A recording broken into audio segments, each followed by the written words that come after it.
Hey guys, and welcome back to another video.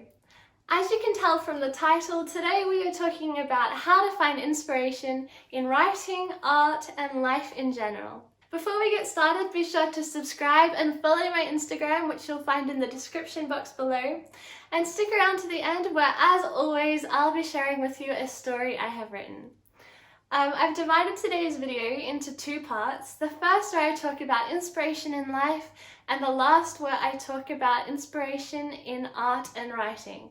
I've put timestamps in the description box below, so you can jump between sections as you need or stay and watch the whole video. Alrighty, let's get into it. Okay, so the first point in finding inspiration in life is to make a list of everything you enjoy and the things that you want to achieve. So sometimes we can get so uninspired and unmotivated in life that it can even be hard to recall the activities we actually enjoy doing. That's when we need to get a pen and paper out and write them down. This helps you think about and visualize the things that make you happy. And don't just write down activities, but write down things you want to do and achieve, like a little list of goals. Now you can put anything on this list.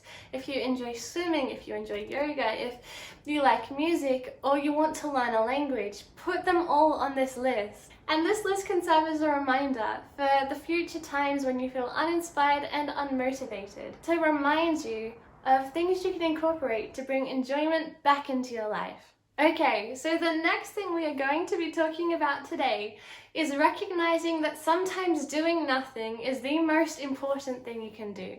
Our minds can become so occupied with little frustrations in life and with all of the stresses as to what has to get done that it can eat away at our motivation, leading to procrastination. And procrastination can be particularly unhelpful as our mind focuses on the unfinished tasks, but motivation is still fleeting. To break this vicious cycle, make sure you schedule in time to do nothing but what you desire at that particular moment, even if it's just a couple hours a week.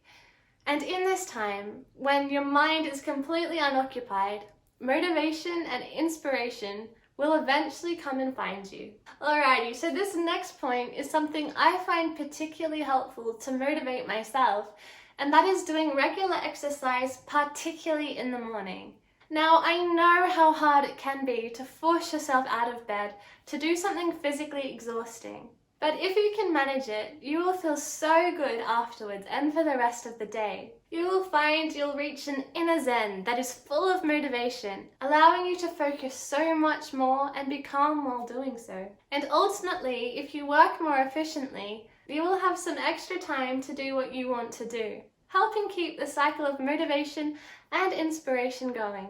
Now, this final point is perhaps the most important of them all, and that is surrounding yourself with positive people. People who make you feel good and you know are going to be there for you no matter what.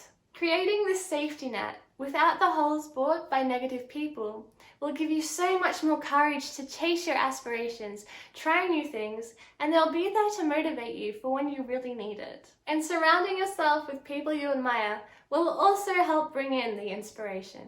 And moving on to finding motivation and inspiration in writing and art. In life, we are accustomed to seeing certain things. The fact that the grass and the trees are green, or the sky is blue, or the fact that our bodies breathe in and out without us even having to think about it. And these wonders of the world are something we take for granted in everyday life.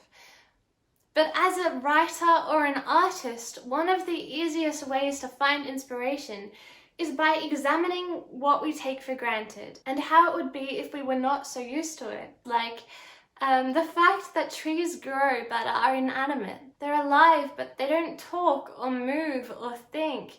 That would be incredible for someone who'd never seen plants before. Show us how that would look like in their perspective. This second point ties very closely to the first, and that is ask questions. Ask questions of what we take for granted, of people's perspectives, but also of alternative outcomes.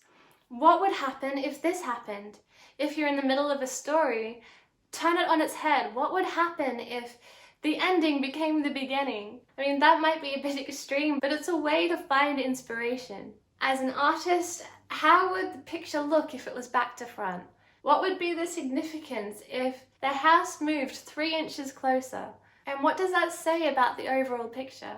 Again, these are extreme examples, but they help you get the idea. And the final point for today is, as a writer or artist, be conscious of your inner monologue. Now, what I mean by this is taking note of some of the weird and wacky thoughts that enter your head throughout the day. The thoughts that you'd overlook and forget about.